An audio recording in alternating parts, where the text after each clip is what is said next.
Shalom. Puji Tuhan saudara, kita kembali merenungkan firman Tuhan hari ini. Bapak Ibu kasih Tuhan, nanti di akhir zaman ketika Yesus datang kembali, Dia akan bertanya apakah ada iman di bumi ini. Ya, kita iman itu sebetulnya ya kekristenan kita ya, tetapi hari ini kita mau mereview lagi karena ya di akhir-akhir ini ada umat Kristen yang tidak mengaku Yesus itu Tuhan. Jadi ya ini mungkin kita perlu kuatkan kembali iman kita. Banyak sebetulnya ayat yang menunjukkan bahwa Yesus Tuhan, tetapi kita tidak mungkin bisa bahas semuanya. Kita akan pelajari dari Injil Yohanes ya, sedikit saja ini. Yohanes pasal 10 ayat 11.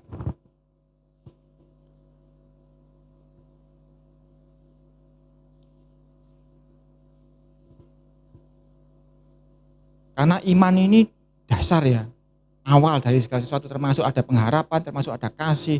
Itu diawali dari iman, bahwa kita percaya Yesus itu Tuhan, Yesus itu Juru Selamat. Yohanes 10:11 saya bacakan, ini akan banyak baca saudara ya.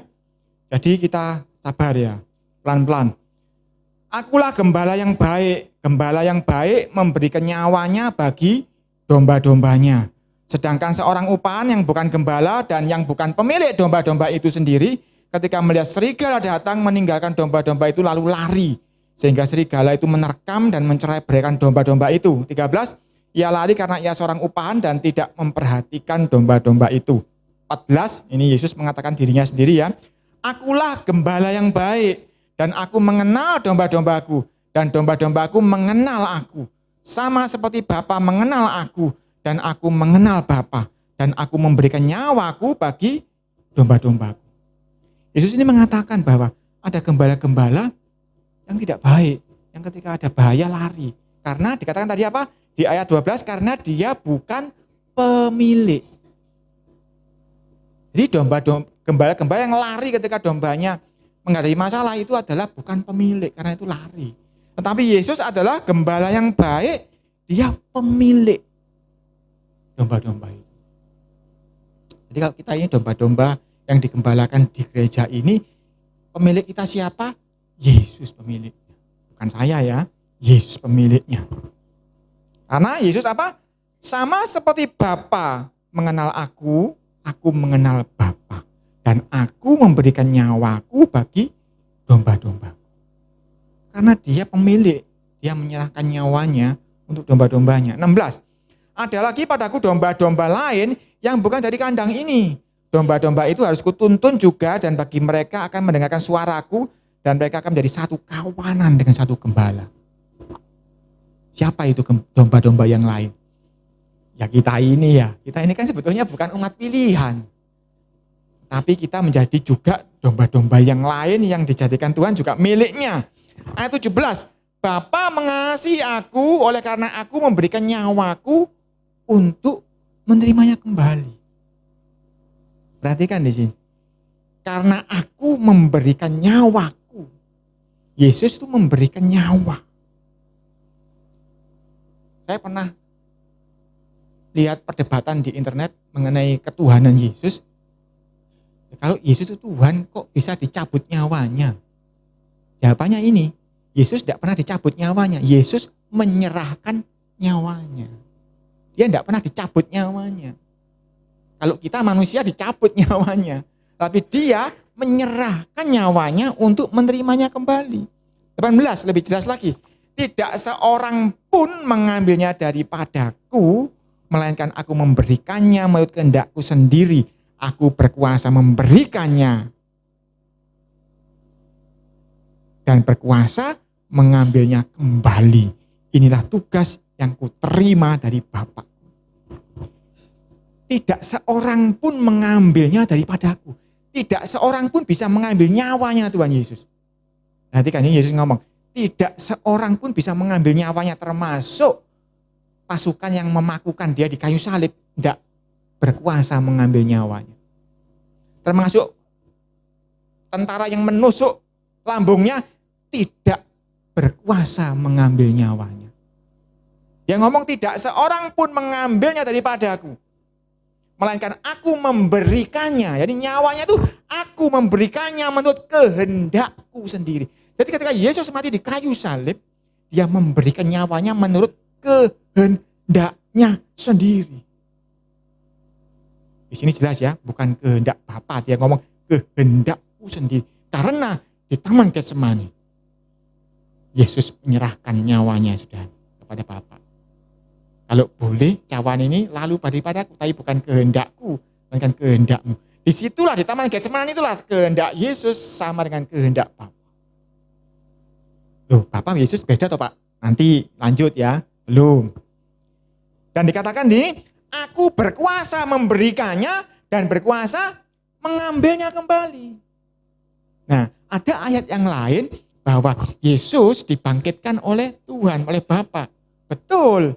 Tetapi di sini Yesus ngomong, aku berkuasa memberikan, berkuasa mengambilnya kembali. Jadi Yesus bangkit sendiri apa enggak? Ya bangkit sendiri. Kalau terus Bapak membangkitkan, ya Bapak sama Yesus itu satu kok. Nah, ini banyak orang yang tidak paham hal ini, sehingga dikatakan Yesus itu bukan Tuhan. Yesus itu diambil nyawanya oleh Tuhan, lalu dibangkitkan oleh Tuhan. Enggak begitu kejadiannya. Karena Bapak dan Yesus itu sebetulnya adalah satu. Saya tanya, siapa yang berkuasa atas nyawa? Tuhan toh. Jadi ketika Yesus ngomong, aku berkuasa memberikannya dan berkuasa mengambilnya. Artinya dia Tuhan. Karena dia berkuasa atas nyawa. Tidak hanya Lazarus yang dia bangkitkan, dia sendiri berkuasa mengambil nyawanya yang sudah diserahkan kepada Bapa. Loh, kenapa tadi dikatakan Bapa membangkitkan dia? Ya karena itu, karena Yesus itu kalau sudah memberikan ya diberikan. Dia berkuasa ngambilnya, berkuasa, tetapi dia biarkan di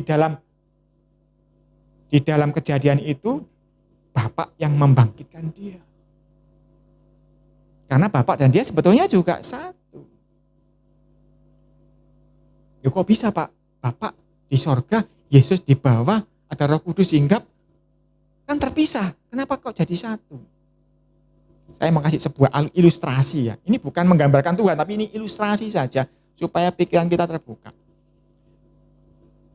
Bapak Ibu tahu enggak yang namanya drone? Ada yang enggak tahu drone? Drone itu helikopter kecil yang bisa pakai remote, bisa untuk video itu ya. Ketika saya beli ke toko elektronik, saya beli drone. Saya dikasih helikopter itu. Saya mau bayar enggak? Saya enggak mau bayar. Kenapa Pak kok enggak mau bayar? Itu drone-nya. Enggak, drone ini tidak bisa apa-apa kalau saya enggak dapat alat satunya itu yang namanya remote-nya itu. Betul enggak? Ketika saya membayar sebuah drone, saya dapatkan drone plus remote. Remote dan drone terpisah enggak? Terpisah, tapi itu menjadi satu. Enggak bisa engkau beli drone itu, ya udah dapat drone seweneng. Terus ya Pak no, ya diumbul-umbul lagi, digantung Pak pakai tali dingin gitu. Bukan drone namanya itu. Tapi drone itu komplit satu set dengan remote-nya. Jadi kalau manusia bisa membuat dua benda yang terpisah dianggap satu, apa Tuhan enggak bisa? Ya bisa dong. Manusia aja bisa bikin dua benda dikatakan, drone, beli drone, dapatnya kok dua? Ya drone aku beli drone kok dapat dua? Iya Pak, nek gak dapat dua, drone-mu ra iso miber. Ya toh gitu kan? Jadi Tuhan bisa enggak bikin dirinya jadi dua? Bisa, jadi 10 bisa, jadi 1000 bisa. Masuk kalah sama Dasamuka. Tahu Dasamuka? Kisah perwayangan dalam Mahabharata yang kepalanya 10, loh, dia bisa kok. Bikin kepalanya 10, bisa tangannya 6, ya. Tuhan bisa, mau bikin apa saja bisa. Tuhan dan Yesus adalah satu. Tapi kenapa kok Yesus itu Tuhan? Ini dia, aku berkuasa memberikan nyawaku, aku juga berkuasa mengambilnya kembali. Tidak ada oknum lain yang berkuasa atas nyawa selain Tuhan. Di sini kita tahu bahwa Yesus itu ya Tuhan. Loh kenapa kok Pak kok jadi gonjang-ganjing? Ya sebetulnya itu salahnya dari ya apa yang menyalahkan siapa ya? Karena di zaman Tuhan Yesus di Israel itu bahasa sehari-hari mereka itu bahasa Aramaik. Tetapi Alkitab dalam perjanjian baru ditulis dalam bahasa Yunani. Ditulis dengan tulisan Latin. Jadi ya sile genje semua. Ketika mereka menyebut Tuhan itu dengan Adonai, namanya Tuhan siapa? Yahuwah. Tapi ketika tulisan Yahuwah, orang Yahudi itu nggak berani baca Yahuwah. Takut melanggar 10 hukum pertama. Menyebut nama Tuhan dengan sia-sia. Khawatir dia. Akhirnya setiap kali ketemu tulisan YHWH, dia bacanya Adonai gitu. Adonai itu artinya apa? Tuhan. Bukan Tuhan. Tuhan. Jadi ketika dia membaca YHWH, dia tidak berani ngomong Yahuwah atau Yahweh, tidak berani. Ketika ada tulisan itu dia bacanya Tuhan, Adonai. Jadi kalau kita baca Alkitab kita bahasa Indonesia ini, dikatakan Tuhan Yesus, itu sebetulnya dalam bahasa Inggris, Master Jesus. Gimana gitu? Bukan Tuhan, tapi Tuhan. Loh, ini juga perdebatan di internet antara orang Kristen dan agama lain. Terjemahanmu salah, itu bukan Tuhan Yesus, itu Tuhan Yesus. Betul. Tetapi orang Yahudi pada zaman Yesus menyebut Yahuwah, menyebut Tuhannya itu dengan Adonai, Tuhan. Nah ini loh kadang-kadang kalau kita tidak ngerti sejarahnya, akhirnya baca ini bingung, kecil ginji semua ya, oh Yesus itu bukan Tuhan. Tapi dari ayat ini kita tahu bahwa Yesus ngomong tidak seorang pun mengambil nyawanya daripadaku. Melainkan aku sendiri menyerahkannya dan aku berkuasa mengambilnya kembali. Ayat ini jelas menyatakan bahwa Yesus itu Tuhan. Dan ada embel-embelnya, inilah tugas yang kuterima dari Bapakku. Ini juga atas ACC-nya Bapak di sorga yang sebetulnya ya dia sendiri.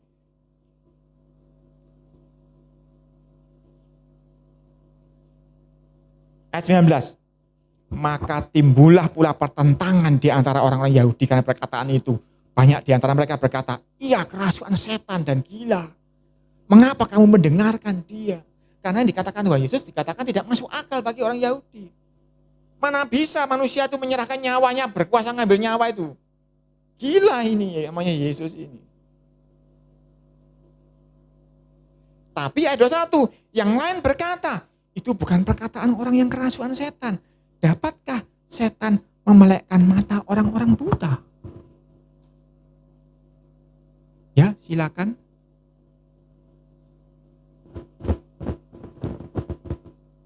Dapatkah setan itu memelekkan orang buta? Tahu yang namanya memelekkan, saudara? Memelekkan itu beda loh dengan orang buta, punya mata sehat gini, karena sesuatu hal buta, lalu bisa ngelihat. Enggak loh, memelekkan itu. Bapak, Ibu, saudara pernah enggak lihat orang yang benar-benar buta dari kecil, dari lahir? Yang enggak punya bola mata? Pernah enggak lihat orang yang enggak ada bola matanya? Ada, Yesus bisa membikinkan bola mata. Dia bisa memelekkan orang buta. Kalau bukan Tuhan, enggak mungkin. Ini yang satunya ngomong gitu, enggak mungkin ini. Enggak mungkin ini orang kerasukan setan. Ini benar-benar sesuatu yang ilahi. Karena apa? Dia bisa memelekkan orang buta.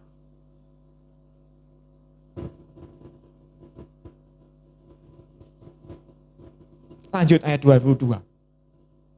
Ayat 22 lanjut. Tidak lama kemudian tibalah hari raya pentabisan Bait Tuhan di Yerusalem. Ketika itu musim dingin. Ada yang pernah baca ayat ini enggak?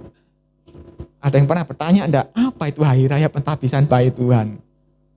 Saya orangnya selalu ingin tahu, jadi ketika saya baca enggak tahu, saya pasti cari tahu. Itu ada sejarahnya, saudara. Tahun 167 sebelum Masehi, ada orang namanya Antiochus Epiphanes. Itu menguasai Yerusalem. Dan dia enggak percaya Yahuwah. Jadi ketika dia ketemu Bait Tuhan, dia sembelih babi, dia najiskan Bait Tuhan. Dengan darah babi itu, dia ecer-ecer ke semua Bait Tuhan. Bahkan Yerusalem semua dia ecer-eceri darah babi itu.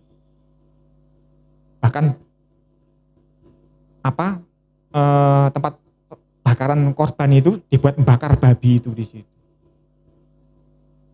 3 tahun kemudian ada yang namanya Yudas Makabeus. Ada kitabnya ini, kitab Makabe. Kalau orang Katolik tahu ini kitab Makabe. Dia dia ini yang menguduskan bait Tuhan kembali. Ini enggak kita bahas kapan-kapan ya. Cara nguduskannya aneh, yaitu dengan memberikan persembahan. Jadi bukan dicuci dengan sabun, enggak. Dia kasih persembahan yang luar biasa besarnya. Dan persembahan itu menguduskan kembali bait Tuhan. Nah, ini yang diperingati oleh Tuhan Yesus waktu itu, yaitu perayaan pentabisan bait Tuhan. Itu sebetulnya pengudusan kembali bait Tuhan. Itu hari rayanya selama 8 hari. Dan itu dilakukan di bulan Desember. Kalau dikonversikan 15 Desember. Karena itu dikatakan ketika itu musim dingin. Karena itu ayat 23, dan Yesus berjalan-jalan di bait Tuhan di Serambi Salomo. Yesus itu kalau ngajar biasanya di tanah lapang. Kali ini dia di Serambi Salomo karena apa? Musim dingin. Jadi kalau tahu sejarahnya kita akan tahu kenapa sih kok begini, kenapa begitu. Lanjut, ayat 24. Maka orang-orang Yahudi mengelilingi dia dan berkata kepadanya, berapa lama lagi engkau membiarkan kami hidup dalam kebimbangan? Jikalau engkau Mesias, katakanlah terus terang kepada kami. Jadi orang Yahudi itu ragu-ragu, ini Mesias atau bukan. Jangankan orang Yahudi, Yohanes Pembaptis pun ragu-ragu kan, sempat kan. Sehingga Yesus ngomong, yang terkecil di kerajaan surga lebih besar dari Yohanes Pembaptis. Karena apa? Karena Yohanes Pembaptis sempat ragu-ragu bahwa Yesus itu Mesias.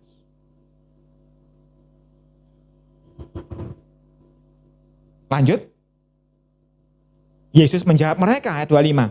Aku telah mengatakannya kepada kamu, tetapi kamu tidak percaya. Pekerjaan-pekerjaan yang kulakukan dalam nama Bapa-Ku, itulah yang memberikan kesaksian tentang aku. Ini ayat ini juga jadi sebuah misteri. Yesus itu melakukan semuanya itu di dalam nama Bapa. Ini bayangan saya ya, saya kan suka membayangkan sesuatu. Ketika Yesus melayani, menyampaikan firman, dia akan ngomong di dalam nama Yahuwah. Ini bayangan saya begitu. Ketika dia menyembuhkan orang sakit, dia akan melakukannya dengan nama Yahuwah. Sekarang kalau kita berdoa buat orang sakit, kita ngomong nama Yesus. Sebetulnya kita ngomong dalam nama Yahushua. Yahuwah yang menyelamatkan. Ini hal beda ya, sedikit kita singgung aja. Kita lanjut lagi ke topik kita yang utama. Jadi Yesus ngomong, perbuatan-perbuatanku yang aku kerjakan di dalam nama Bapakku, itu sebetulnya membuktikan bahwa aku itu Tuhan, aku itu Mesias. Tetapi kenapa engkau tidak tahu? Ayat 26. Tetapi kamu tidak percaya karena kamu tidak termasuk domba-dombaku. Ini ngeri saudara. Siapapun yang tidak percaya Yesus itu Mesias, siapapun yang tidak percaya itu Yesus itu Tuhan, dia itu bukan domba-dombanya Yesus. Jadi Bapak Ibu Saudara jangan berdebat ya sama orang-orang yang tidak percaya Tuhan itu Yesus itu Tuhan ya. Karena saudara tahu bahwa itu bukan domba-dombanya Yesus. Tidak ada gunanya kita berdebat dengan mereka. Hanya kita perlu tahu kalau dia tidak mengaku Yesus Tuhan, dia bukan domba-dombanya Yesus. Jadi kalau saat ini kita masih ada di sini, boleh percaya, boleh beriman. Tadi saya ngomongkan Yesus nanti di akhir zaman akan tanya, adakah iman di bumi ini? Kalau kita masih beriman bahwa Yesus itu Tuhan, kita ini masih domba-dombanya Yesus.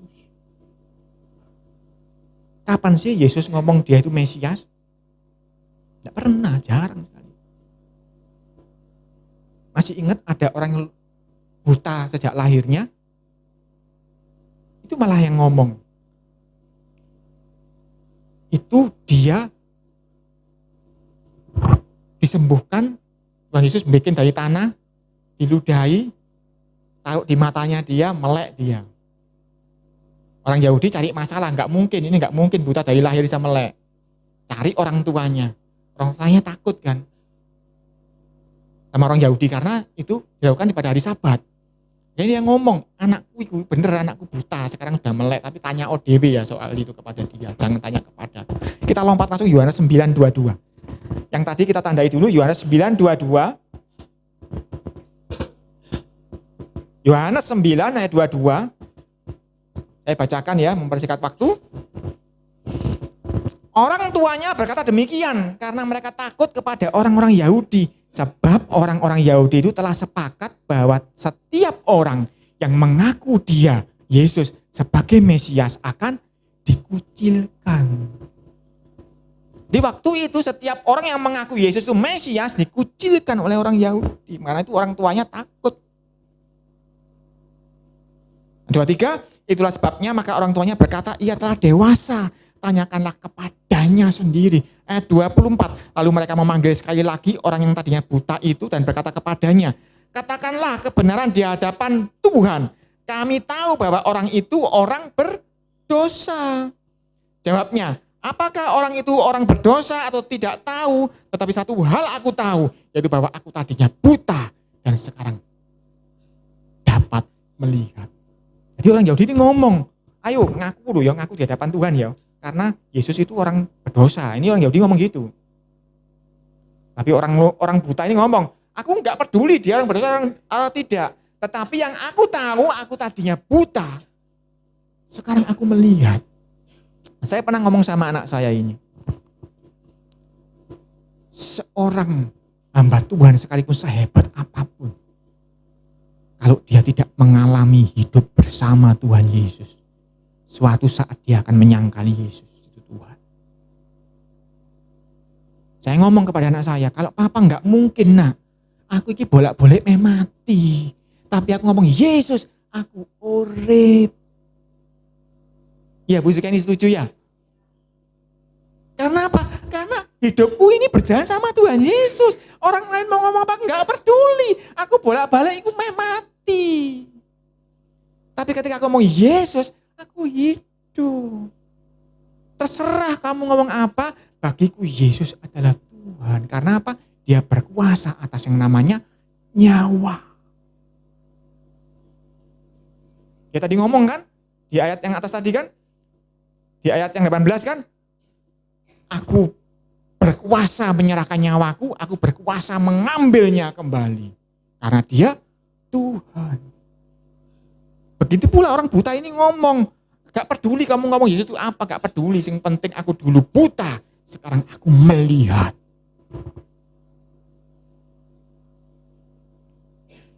Ayat 26, kata mereka kepadanya, apakah yang diperbuatnya kepadamu?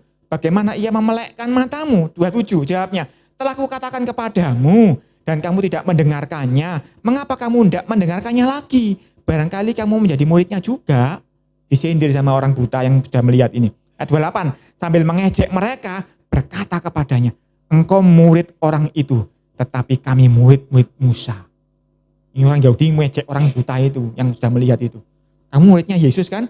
Aku muridnya Musa. Ayat 29, apa jawabnya ya? Ini orang Yahudi macam, kami tahu bahwa Tuhan telah berfirman kepada Musa, tetapi tentang dia, tentang Yesus itu kami tidak tahu dari mana ia datang. 30 ini jawabnya orang buta itu yang sudah melihat ini. Jawab orang itu kepada mereka, aneh juga bahwa kamu tidak tahu dari mana ia datang, sedangkan ia telah memelekkan mataku. Kita tahu bahwa Tuhan tidak mendengarkan orang-orang berdosa, melainkan orang-orang yang saleh dan yang melakukan kehendaknya. Dari dahulu sampai sekarang tidak pernah terdengar bahwa ada orang yang memelekkan mata orang yang lahir buta. Jika orang itu tidak tahu dari Tuhan, ia tidak dapat berbuat apa-apa. Jadi orang buta ini yang notabene nggak ngerti teologi ya, bisa ngajari orang Yahudi itu. Aneh kalau engkau nggak tahu siapa dia, aneh deh. Aku iki lu buta dari lahir, ndak ada matanya. Atau kalau ada mata pun benar-benar tidak ada fungsinya dari awal aku lahir. Dia lo bisa memelekkan mataku. Aneh nek kamu ndak tahu dia itu siapa. Jadi kalau orang hidup bersama dengan Yesus, sering kan dengar kesaksian dari papi mami kan? Mami ndak ada apa-apa, cuma ada beras, ndak ada kompornya, ndak ada minyaknya, ya apa? Cari kayu bakar nggak ketemu di pinggir jalan, Bang, bukan hutan kok, di kampung mau cari kayu bakar ya ndak ketemu. Nek ada yaitu kayu ini lemari ini orang itu ya, ndak ketemu. Akhirnya dalam nama Yesus aku masak, kompornya nyala. Loh, orang yang seperti itu bisa ndak disuruh ngomong Yesus bukan Tuhan? Nggak bisa toh. Begitu pula kalau bapak, ibu, saudara hidup bersama dengan Tuhan, mengalami dia sebagai Tuhan. Tidak perlu teologi yang tinggi-tinggi. Seperti orang buta ini ngomong, aneh kalau engkau ngomong Yesus bukan Tuhan. Karena apa? Di dalam namanya aku hidup. Di dalam namanya aku berkelimpahan. Di dalam namanya aku bisa ada sampai sekarang. Seperti pujian yang kita nyanyikan tadi. Jadi kita ini tidak perlu teologi yang tinggi-tinggi. Saudara yang hidup bersama Tuhan akan bisa berkata, terserah engkau ngomong apa. Tapi bagiku, Yesus adalah Tuhan.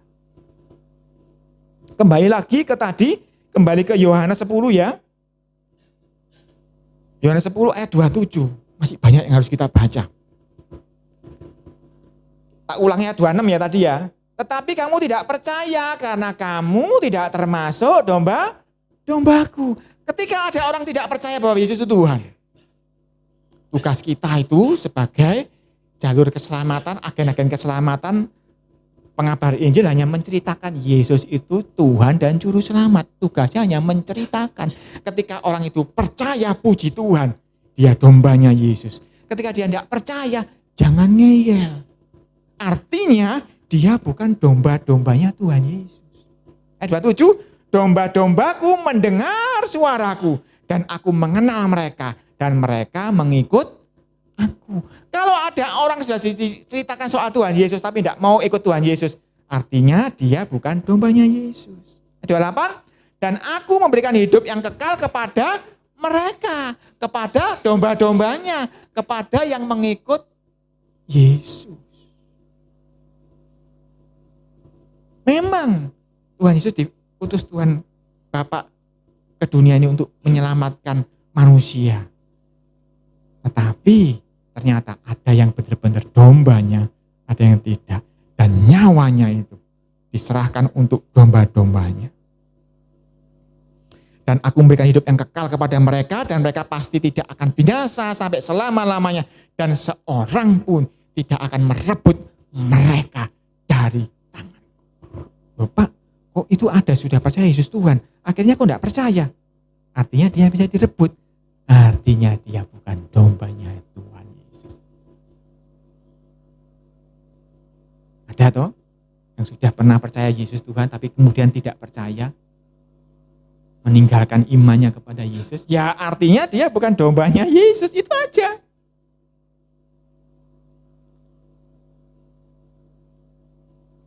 Simple. Ayat 30, ini ayat yang poin juga. Aku dan Bapa adalah satu. Jadi kalau masih ada yang mau menganggap ini Bapa, ini Yahwa, ini Tuhan, Yesus itu bukan cuma utusan. Suruh baca ayat ini, aku dan Bapa adalah satu. Kalau dia nggak ngerti, ceritakan gambaran saya tadi soal drone itu. Drone dan remote-nya itu satu. Walaupun terpisah. Bukan berarti Tuhan seperti drone loh ya, bukan loh ya, saya nggak ngomong begitu. Tetapi saya cuma kasih tahu manusia aja bikin dua benda yang terpisah itu menjadi satu. Apakah Tuhan tidak bisa melakukannya? Dan kita sudah belajar kan di kitab Wahyu, nanti di tahtanya Tuhan itu ada Bapa duduk di tahta, di depannya ada 7 roh, di tengah-tengah antara 7 roh itu dan Bapa ada anak domba Yesus. Loh, itu ketok itu, ada Bapa, ada anak domba, ada 7 roh. Itu pisah-pisah. Loh, kembali lagi kepada gambaran drone tadi. Dia mau menjelma menjadi 3, menjadi 10, menjadi 1000. It's Tuhan. Sakar PDE itu memangnya Tuhan nurut pikiranmu. Dikatakan apa? Setingginya langit dari bumi. Begitu pikirannya Tuhan, rancangannya Tuhan daripada rancangan kita. Bayangan kita Tuhan nggak bisa dipisah-pisahkan, nggak bisa ada anaknya, nggak bisa. Itulah katamu menungso. Bagi Tuhan terserah kan. Aku mau jadi 7, mau jadi 8. Tetapi Yesus ngomong, aku dan Bapa adalah satu. Dalam bahasa Yunaninya satu ini, one, ada 2 arti secara umum. Misalnya ngomong arti yang umum aja yang gampang dimengerti ya. Arti pertama, satu itu artinya adalah lawan kata dari banyak. Ini yang saya baca ini arti dari konkordansinya dari ini ya, kata heis tadi ya. Satu, Bapak dan aku adalah satu. Artinya apa? Aku dan Bapak itu tidak banyak, tapi satu. Walaupun ketokane dua, walaupun ketokane tiga, ada Roh Kudus, bahkan rohnya ada 7 dikatakan di hadapan tahta Tuhan itu. Kalau dijumlah 7 roh, tambah Tuhan Yesus, tambah Bapak 9. Tapi dikatakan aku dan Bapak adalah satu. Aku dan Bapak tidak banyak, tidak jamak, tetapi tunggal satu.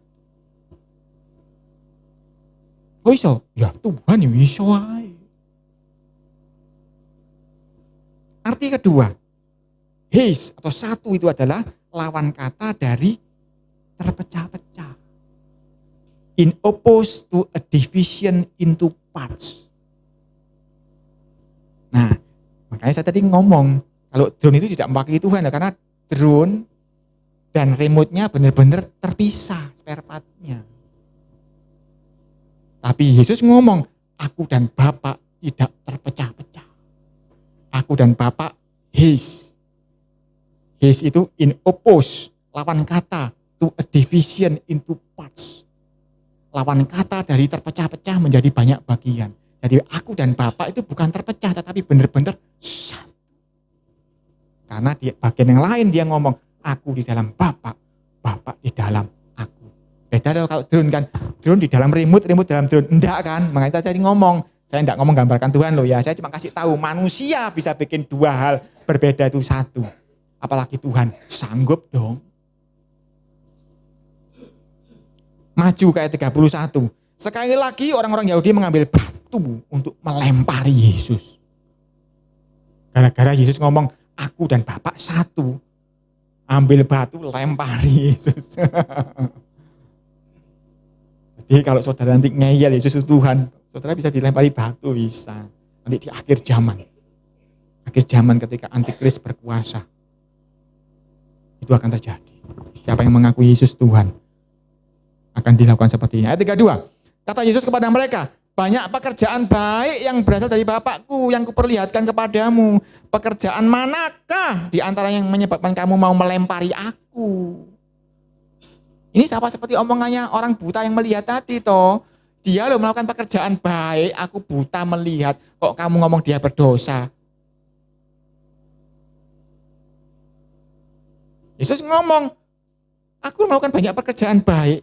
Pekerjaan yang mana di antara itu yang bikin engkau mau melempari aku dengan batu?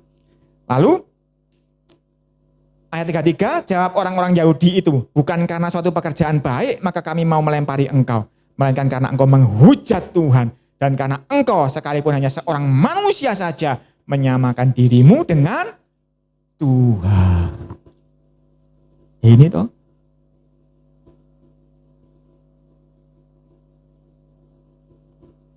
Itu ya dalam bahasa mereka sehari-hari orang Yahudi ya. Dia nyebutnya ini Elohim. Kemudian ditulis dalam bahasa Yunani, ditulis Theo. Theo orang Inggris menerjemahkannya God.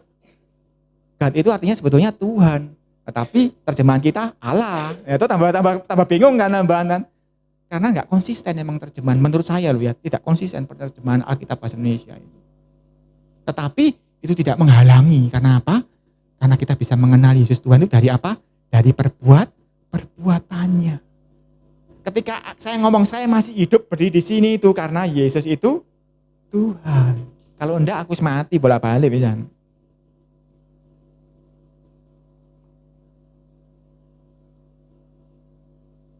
Jadi orang Yahudi melempari Yesus dengan batu bukan karena perbuatan baiknya, tetapi karena Yesus menyamakan dirinya dengan Tuhan. Ini yang terakhir-akhir ini kan ada hamba Tuhan terkenal ngomong Yesus itu bukan Tuhan. Tidak bisa disamakan dengan Tuhan. Persis perkataan orang Yahudi ini kan. Persis. Artinya orang itu sudah belajar dari orang Farisi dan ahli Taurat. Karena saya cerita pada saudara kan, dalam rangka saya mencari nama Tuhan itu apa, saya berusaha masuk ke orang Yahudi, keliru grup masuk, saya dilok-ilokno kan. Apa kamu percaya ambil anak haram itu gitu. Ternyata orang Yahudi sampai sekarang ya masih menganggap Yesus itu anak haram. Lahir dari nggak ada bapaknya. Jadi sama seperti orang Yahudi ini. Karena kamu menyamakan dirimu dengan Tuhan, maka engkau tak lempari batu. Tetapi yang zaman sekarang ini lebih manis. Oh, Yesus itu baik, dia itu Mesias, tapi dia bukan Tuhan. Nah, tetapi sama kan sebetulnya. Dia tidak mau Yesus disamakan dengan Tuhan. Jadi, Bapak Ibu ngerti ya, siapa yang sedang bicara itu di luar sana ya. Gak usah didebat, karena dia bukan dombanya Yesus. Itu aja. Ayat 34, kata Yesus kepada mereka, tidakkah ada tertulis dalam kitab Taurat kamu, aku telah berfirman, kamu adalah Tuhan. Ada yang pernah baca ayatnya ini? Jadi Tuhan itu pernah ngomong kepada manusia, kamu adalah Tuhan. Pernah, ada ayatnya. Udah tak tulis di sini ya. Ada ayatnya itu di Mazmur. Ada ya Mazmur ya. Itu ketika itu Tuhan ngomong kepada para hakim. Tuhan ngomong pada para hakim. Hei orang-orang kamu menghakimi dengan tidak adil. Tidak tahukah bahwa kamu itu Tuhan? Tidak tahukah bahwa kamu itu anaknya Tuhan? Jadi para hakim yang berkuasa di Yerusalem, di Israel waktu itu. Hakim itu siapa sih? Kayak Simson, Gideon, Deborah, itu hakim-hakimnya Tuhan. Ketika hakim-hakimnya Tuhan itu menghakimi dengan tidak benar, Tuhan itu ngomong kepada mereka, hei engkau menghakimi dengan tidak benar, tidak tahukah bahwa kamu itu Tuhan? Jadi ketika mereka menghakimi dengan hukumnya Tuhan, mereka itu disamakan dengan Tuhan. Itu di kitab Mazmur ada. Nah Yesus mengutip itu. Yesus ngomong, tidakkah ada tertulis dalam kitab Taurat kamu, aku telah berfirman, Tuhan berfirman, kamu adalah Tuhan.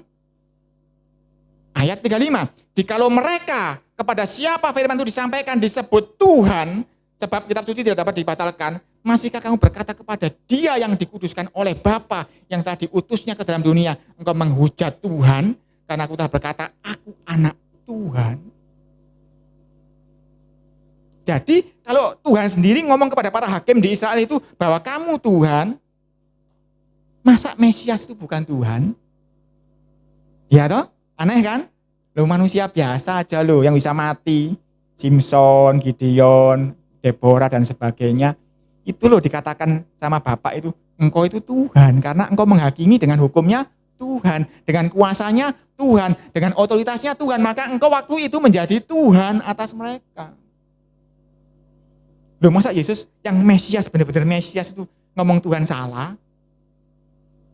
Jadi aneh ya, kalau ada hamba Tuhan ngomong Yesus itu Mesias tapi dia bukan Tuhan. Aneh ya, aneh. Suruh Bayi baca Mazmur itu tadi. Jikalau mereka kepada siapa firman itu disampaikan disebut Tuhan, sebab kitab suci tidak dibatalkan, masihkah kamu dapat berkata kepada dia yang dikuduskan oleh Bapa, yaitu Mesias, yaitu Yesus, yang telah diutusnya ke dalam dunia, engkau menghujat Tuhan karena aku telah berkata, aku anak Tuhan. Jika aku tidak melakukan pekerjaan-pekerjaan Bapakku, janganlah percaya kepadaku. Tetapi jikalau aku melakukannya dan kamu tidak mau percaya kepadaku, percayalah akan pekerjaan-pekerjaan itu, supaya kamu boleh mengetahui dan mengerti bahwa Bapa di dalam aku dan aku di dalam Bapa. Sekali lagi mereka mencoba menangkap dia, tetapi ia luput dari tangan mereka. Sama seperti orang buta tadi ngomong. Yesus juga ngomong, kalau engkau nggak percaya dengan omonganku, percayalah dengan perbuatanku. Sebab Yesus ngomong setiap pohon dikenali dari apa? Buahnya. Yesus ngomong pekerjaanku lo liaten. Dengan pekerjaan yang aku lakukan ini, apakah aku ini bukan Mesias? Apakah aku ini bukan Tuhan? Sama ketika Yohanes Pembaptis tanya gitu. Tolong ya murid-muridku takut, oh ya bener enggak engkau itu orang yang dinantikan? Benerkah engkau itu Mesias? Yesus jawabnya juga sama. Engkau mendengar orang buta melihat, lumpuh berjalan. Masakah engkau masih bertanya, aku itu siapa?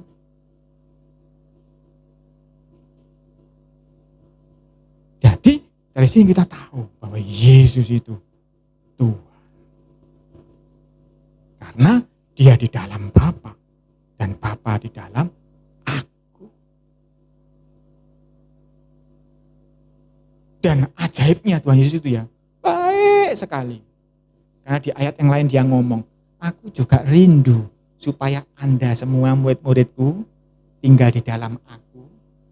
Supaya juga kita semua tinggal di dalam Bapa menjadi satu. Hebat ya. Yesus itu kepingin kita juga menjadi seperti dia, jadi seperti Tuhan.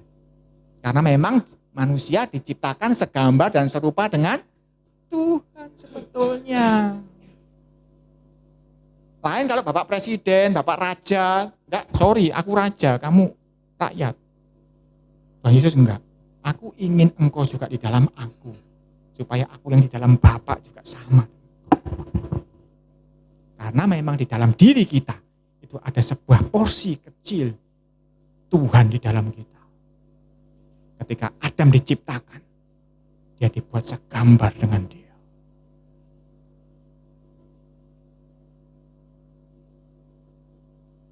Kita masih punya waktu.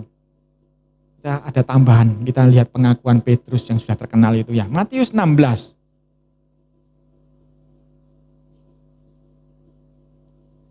Matius 16 ayat 13. Setelah Yesus tiba di daerah Kaisarea Filipi, ia bertanya kepada murid-muridnya, kata orang, siapakah anak manusia itu? Bapak Ibu pernah bertanya-tanya enggak? Yesus itu loh senengane ngomong anak manusia. Bahasa no dirinya sendiri itu loh anak manusia. Kenapa dia enggak ngomong aku anak Tuhan, anak Allah gitu? Kenapa enggak ngomong gitu?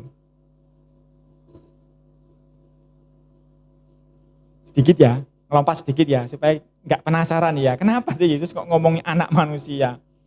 Daniel 7:13. Supaya saudara enggak penasaran. Saya enggak tahu saudara penasaran apa enggak, karena kalau saya orangnya kritis. Kalau saya enggak ngerti, saya cari tahu. Kenapa sih kok Yesus enggak bahasa dirinya anak Allah gitu? Enggak. Kenapa ngomong anak manusia? Daniel 7:13. Ini penglihatannya Daniel. Aku terus melihat dalam penglihatan malam itu. Tampak datang dengan awan-awan dari langit seorang seperti anak manusia. Jadi Daniel itu dalam penglihatan ngelihat. Dari awan-awan turun. Gak mungkin deh itu manusia. Tapi rupanya seperti anak manusia.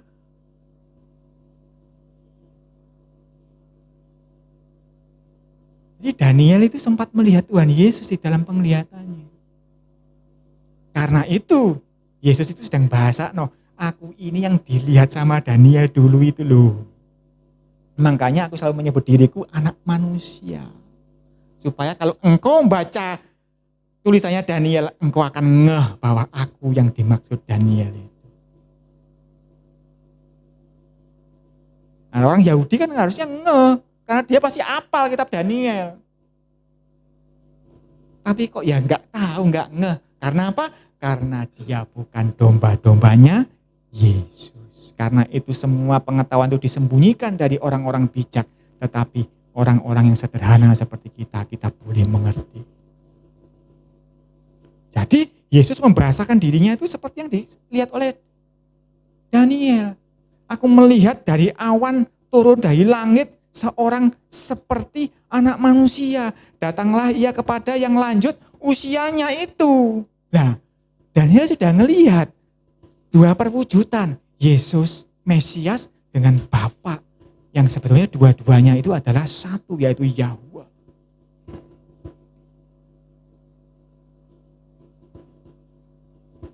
Dan ia dibawa ke hadapannya, 14, lalu diberikan kepadanya kekuasaan dan kemuliaan dan kekuasaan sebagai raja. Maka orang-orang dari segala bangsa, suku bangsa dan bahasa mengabdi kepadanya.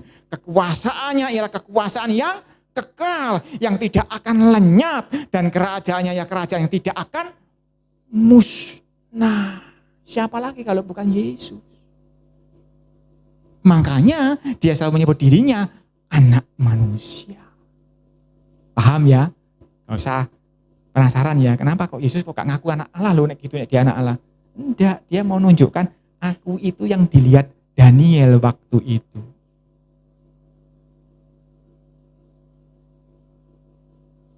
Artinya, sebelum Musa ada, aku sudah ada, wis dilihat Daniel. Bahkan sebelum Abraham ada, aku sudah ada. Bahkan dikatakan sebelum dunia ada, aku sudah ada. Ayo balik lagi ke ayat tadi. Balik lagi ke pengakuan Petrus. Matius 16:13. Kata orang, siapakah anak manusia itu? 14. Jawab mereka, ada yang mengatakan Yohanes Pembaptis, yang mati bangkit lagi. Ada juga yang mengatakan Elia. Dan ada pula yang mengatakan Yeremia atau salah seorang dari para nabi. Ayat 15. Lalu Yesus bertanya kepada mereka, tetapi apa katamu? Siapakah aku ini? Orang di luar sana boleh ngomong macam-macam soal Yesus. Tetapi Yesus sekarang berkata kepada Anda semua, menurutmu siapa aku? Ini jawabannya Petrus. Maka jawab Simon Petrus, engkau adalah Mesias, anak Tuhan yang hidup. Ono embel-embele, hidup.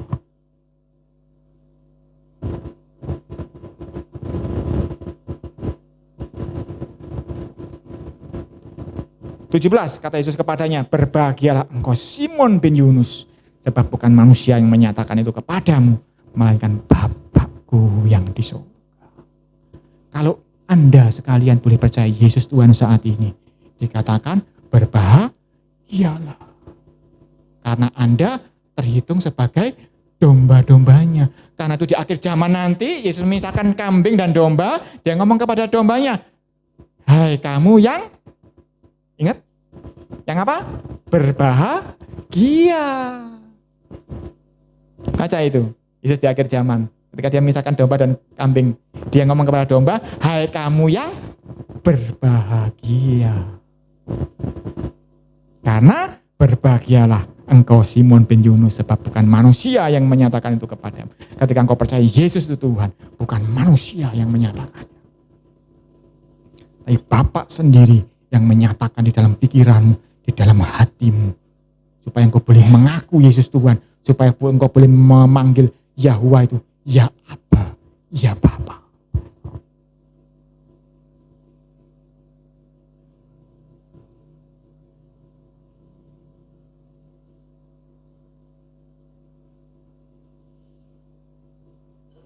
Tadi di awal saya menyampaikan renungan ini, saya ngomong di akhir zaman Yesus akan datang dan bertanya, adakah iman di bumi ini?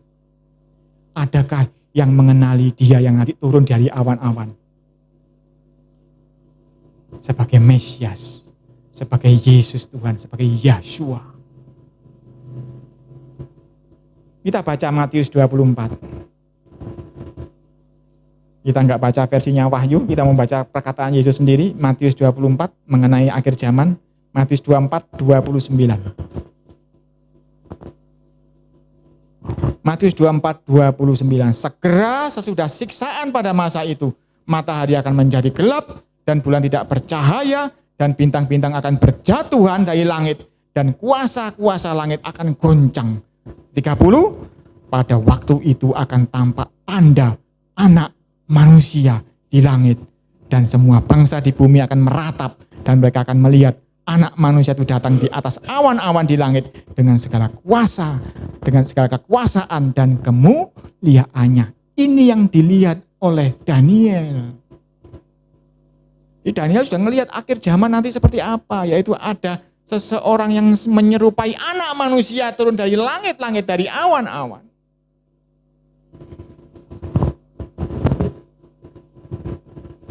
Dan Yesus nanti akan bertanya kepada bumi ini, adakah iman di bumi ini? Dan lanjutannya apa? Ayat 31, dan ia, Yesus, akan menyuruh keluar malaikat-malaikatnya dengan meniup sangkakala yang dahsyat bunyinya, dan mereka akan mengumpulkan orang-orang pilihannya dari keempat penjuru bumi, dari ujung langit yang satu ke ujung langit yang lain. Seperti dia memisahkan kambing dengan domba. Malaikat-malaikat nanti akan mengumpulkan siapa yang mengenali anak manusia itu sebagai Sang Mesias. Jadi Bapak Ibu Saudara, hari ini kita meneguhkan iman kita kembali. Bahwa Yesus itu Mesias. Bahwa Yesus itu Tuhan sendiri. Jangan terombang-ambing ya dengan pengajaran-pengajaran dari luar yang saat ini lagi gila. Dia Mesias tapi bukan Tuhan. Persis perkataannya para Yahudi tadi. Saya kapan hari pernah ketemu dengan hamba-hamba Tuhan di sebuah acara pesta pernikahan. Ada seorang hamba Tuhan yang menyinggung soal ini tadi. Piye pak, mengenai ku pak, yang nggak ngakuni Yesus Tuhan pak. Saya ngomong, itu bukan fans saya kok, saya tidak pernah ngefans ke dia. Terus dia mau bahas lagi, saya ngomong, saya tidak mau bahas. Kenapa? Karena dia bukan dombanya Yesus. Jawaban saya cuma begitu. Dan hamba Tuhan yang lain itu akhirnya manduk. Ya wis, gak usah dibahas. Karena begitu dia tidak mengakui Yesus Tuhan. Apalagi dia pernah mengakui Yesus Tuhan.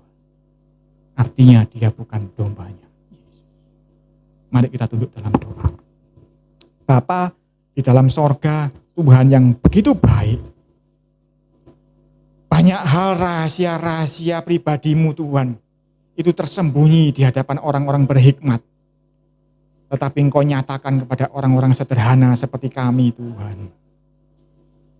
Terima kasih Tuhan, Engkau perhitungkan kami sebagai domba. Yang nanti di akhir zaman Engkau akan berkata kepada kami, hai orang-orang yang berbahagia. Oh Tuhan, terima kasih Tuhan. Kalau dalam hidup kami mengalami susah, mengalami kekurangan, mengalami kesedihan, mengalami ketakutan. Kami tahu Tuhan, itu tidak setara dengan berkat yang ajaib ini Tuhan. Ketika kami boleh mengakui Yesus adalah Tuhan, itu lebih daripada harta dunia ini. Lebih daripada apa kehidupan ini. Kadang kami masih boleh sakit, masih boleh ada masalah dalam hidup kami Tuhan. Tetapi kami boleh tahu bahwa Engkau Tuhan. Engkau pengharapan kami. Engkau kebahagiaan kami Tuhan. Tuhan, hamba-Mu mohon teguhkan kami semua yang di sini. Kumpulan kecil ini Tuhan. Menjadi kumpulan yang percaya. Menjadi kumpulan yang menanti-nantikan kedatangan Yesus, anak manusia itu, Mesias itu, turun untuk menjemput kami di awan-awan yang permai. Kuatkan kami Roh Kudus, bawa kami setia sampai akhirnya. Di dalam nama Yesus, haleluya, amin. Tuhan Yesus memberkati kita semua.